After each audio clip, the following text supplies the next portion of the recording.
Kung isa ka sa mga litong-lito na o kaya nag-upsize ng gulong ng motor mo at nagaya lang sa iba, panoorin mo ang aking video hanggang sa dulo at may i-reveal ako sa iyo. Forma o safety? Mas malapad ang gulong? Mas magaling mag-corner? Hindi para mag-judge ha, gusto lang nating linawin.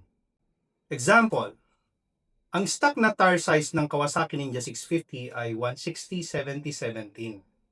Yan ang size na dinisenyo para sa rim width, sa load ng suspension, at sa handling ng motor.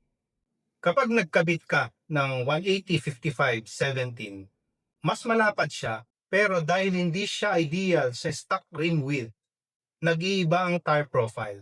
Naiipit ang sidewall, nagiging mas flat ang gulong, at doon naapektuhan ang turn-in at cornering confidence. Mas mabigat ang pakiramdam sa steering, lalo na sa mga tight corners. Oo, mas aggressive tingnan ang 180, walang debate dyan.